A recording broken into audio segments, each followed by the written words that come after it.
Tras un no planeado largo tiempo desde la primera entrega de la Berserkpedia, aquí traigo la segunda, esta vez hablando en profundidad sobre una de las criaturas sobrenaturales más importantes e intrigantes del manga, los Apóstoles. A continuación veremos qué son, cómo se forman, de dónde proviene su poder, qué intenciones tienen y demás cuestiones que pueden haberte generado dudas, todo desde un punto de vista lo más objetivo posible, según lo dicho o mostrado en la obra, aunque rellenando algunos huecos de información con mis propias deducciones. Cabe destacar que esta información puede estar sujeta a cambios, pues el manga no ha concluido aún.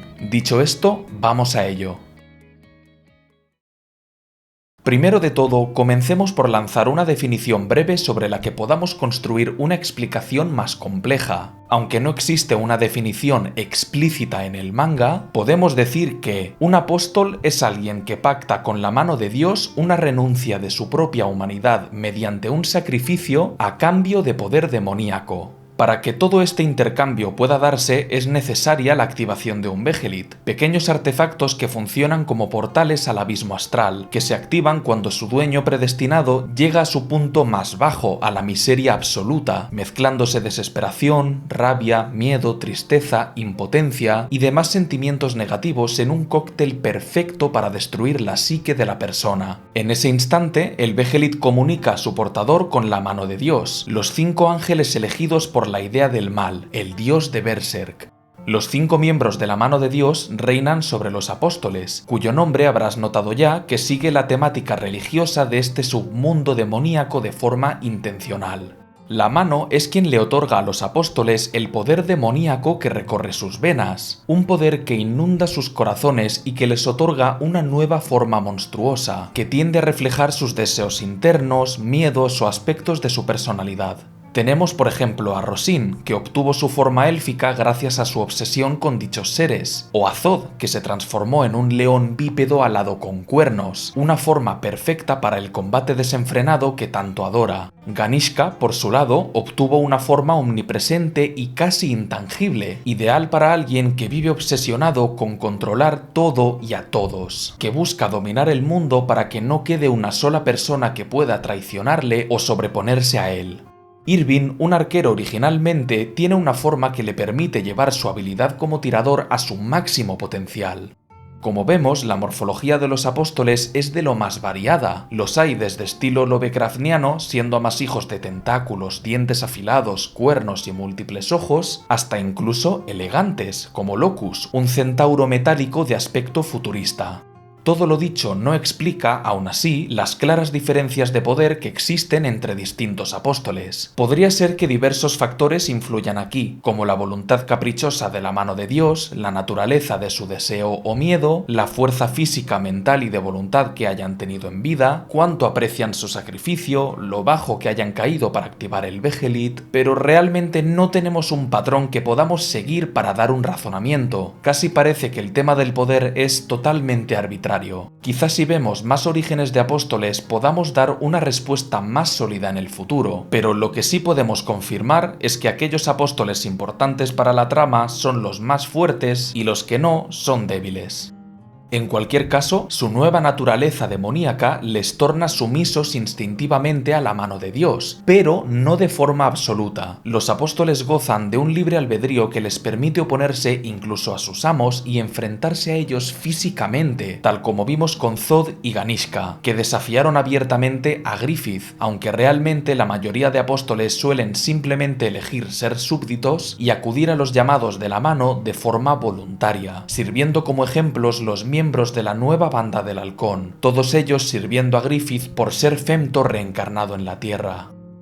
Entrando en el tema de los sacrificios, es posible que te hayas percatado de lo que parece ser una incoherencia en cuanto a los mismos. Hasta ahora sabemos por el diálogo entre el conde y la mano de Dios que un sacrificio debe ser alguien valioso y cercano a ti, y que aún no haya sido elegido como sacrificio anteriormente. Entonces, ¿cómo pudo Ganishka sacrificar a su hijo, que acababa de intentar asesinarle y no era cercano a él en absoluto? Y lo mismo aplica con Rosín y su padre, a quien odiaba y fue de hecho la razón por la que huyó. Incluso se podría argumentar que Griffith no debió poder sacrificar a la banda del Halcón, pues en ese momento los resentía profundamente por cómo le trataban con pena y condescendencia como a un inútil inválido, al menos tal como él lo veía, claro. Según las normas de qué califica como sacrificio, estos casos parecen ser inconsistencias, pues no representan las personas más cercanas y queridas para los futuros apóstoles. Mi explicación sobre esto reside en entender qué representa realmente el sacrificio, que la persona renuncia a su humanidad. Lo importante no es la propia muerte del sacrificio, sino el acto de ofrecerlo. En todos los orígenes de apóstoles que hemos visto, el conde, Ganishka, el apóstol huevo, la transformación en apóstol se da antes de que se matara su sacrificio, y tanto el conde como Ganishka acabaron personalmente con el mismo después de obtener sus poderes. Lo que cierra el pacto con la mano de Dios es el mero ofrecimiento.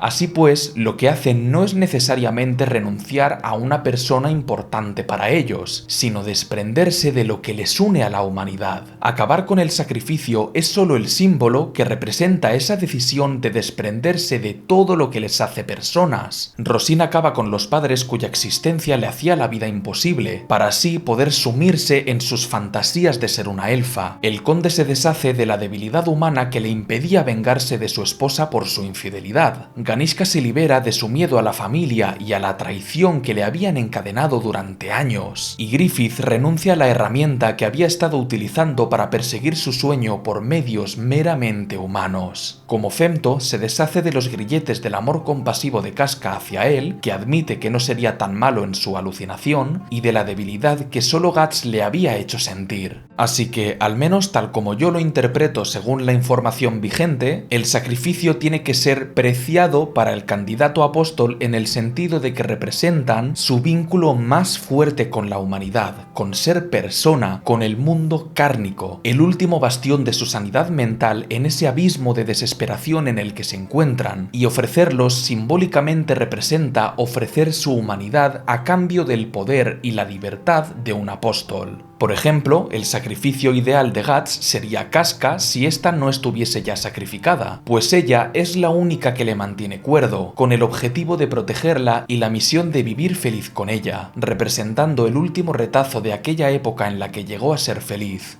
Guts ya fue una bestia desatada durante sus años como espadachín negro. Imaginad si ahora perdiese a Casca para siempre. Nada se interpondría entre él y la venganza desenfrenada.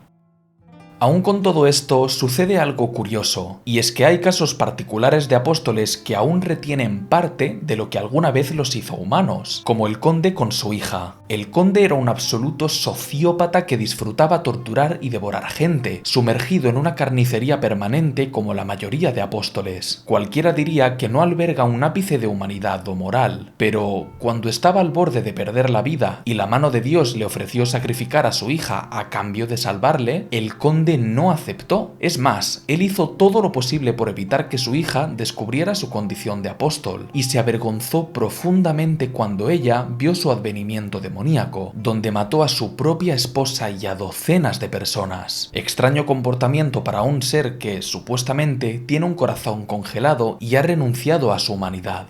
De la misma forma, existen apóstoles como Granbelt y Locus con personalidades como las de un caballero, digamos, viviendo con honor, buscando duelos con rivales poderosos, renunciando a sus instintos monstruosos. Pero, ¿de qué les sirve esto? Un apóstol tiene un libre albedrío absoluto, no tiene necesidad de acogerse a ningún código moral, y mucho menos actuar como un humano cuando ya no lo es. Mi explicación es que es posible que haya apóstoles que no estén orgullosos de haberse convertido en monstruos, y busquen recuperar o recrear su humanidad, lo que alguna vez les hizo las personas que fueron en el pasado. En el caso de Locus y Granbelt parece obvio. Siendo los caballeros honorables que son, debió ser una vergüenza para ellos aceptar un poder externo que les salvara en sus momentos más bajos y les convirtiera en seres demoníacos, en lugar de ser ellos mismos quienes salieran del abismo por su propia fuerza y voluntad. Es por esto que, aun siendo ahora seres inhumanos, quizá busquen agarrarse a sus viejos yo cielo y fingir que están por encima de los demás apóstoles, porque estos últimos viven en un hedonismo sangriento y amoral, mientras que ellos se reprimen. Puede que esto te lleve a pensar que hay unos apóstoles que son, entre comillas, mejores personas que otros, pero créeme que esto no es así. Todo apóstol termina mostrando su verdadera naturaleza tarde o temprano, por mucho que finjan ser humanos. Esa es la palabra clave, fingir. Es una burda imitación. Zod puede charlar un rato de forma hasta casi amigable, pero a la mínima se desata y salta al combate feroz. Rosine parece amable y cariñosa por momentos, pero no duda en masacrar a quien le rete con una furia impropia de un adolescente de su edad, además raptando a niños para volverlos elfos y vivir su propia fantasía en el valle. Griffith ante su corte aparenta ser un hombre afable, calmado, justiciero y hasta algo risueño, que según él ni siquiera le presta atención a Guts, pero en su cara podemos ver reflejado el gusto que le provoca ver cómo sufre su viejo amigo, y es él mismo quien ha sumido el mundo en las tinieblas al fusionar el mundo astral con el físico, para que su capital sea el único sitio seguro que queda. Que no os engañen, los seres demoníacos como los apóstoles o la mano de Dios no son buenos, son bestias. Que en un momento dado puedan hacer algo positivo no les exime de nada.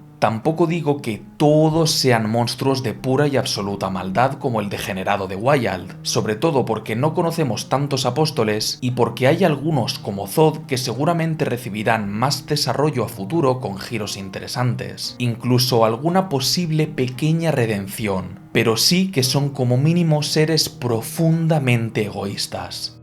Una pregunta que puede surgirte al escuchar todo esto es ¿qué diferencia hay entre los apóstoles y la mano de Dios? A grandes rasgos se parecen, ambos necesitan un Behelit, sacrifican a alguien, son demonios egoístas y crueles, son contactados por otros miembros de la mano de Dios para su advenimiento, tienen formas monstruosas siguiendo rasgos de sus personalidades, se consideran no humanos, pero el diablo está en los detalles. Para empezar, los Behelit que portan los elegidos para ser miembros de la mano de Dios son especiales. Ellos reciben el Behelit carmesí o huevo del emperador, que se activa una vez cada 216 años en el evento conocido como eclipse. Ahí, aunque es cierto que son los miembros de la mano de Dios quienes pactan con el candidato, no son ellos quienes le conceden su poder, sino que funcionan como intermediarios con Dios. Una vez pactado el sacrificio, el candidato desciende espiritualmente hasta el abismo astral, donde comulga con la idea del mal para que ésta le conceda su poder.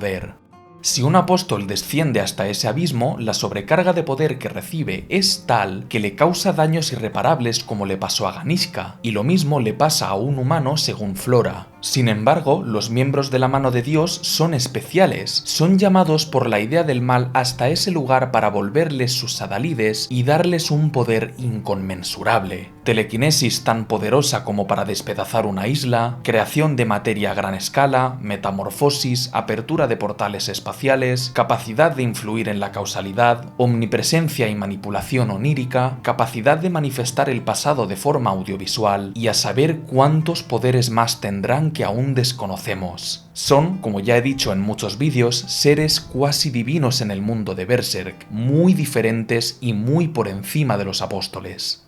Siguiendo con el tema del poder de los apóstoles, hay algo en concreto que me gustaría tocar. Sabemos que hay una inmensa variedad en cuanto a forma y habilidades. Hay dragones de metal que escupen fuego, centauros arqueros con flechas creadas con su propio pelaje, pequeños caracoles, leones voladores, elfos que vuelan a la velocidad del sonido, babosas colosales, huevos... Pero hay unos pocos apóstoles con una capacidad especial, el poder de crear pseudoapóstoles. Los tres últimos mencionados, Rosine, el Conde y el Huevo del Nuevo Mundo, son los únicos conocidos con esa habilidad. Rosine podía raptar a niños y meterlos en capullos en los que se transformaban en pequeños elfos, el Conde podía poseer a humanos para moverse, ver, escuchar y hablar a través de ellos, y el Huevo del Nuevo Mundo tenía una especie de aguijón extensible con el que inyectaba poder demoníaco a humanos y los transformaba en criaturas muy poderosas. También aquí podríamos contar a Ganishka, que en su forma de Shiva transformaba en monstruos a todo aquel humano que pisara, aunque esta habilidad no formaba parte de su transformación original en apóstol, sino que lo obtuvo tras bajar al abismo astral y absorber su poder.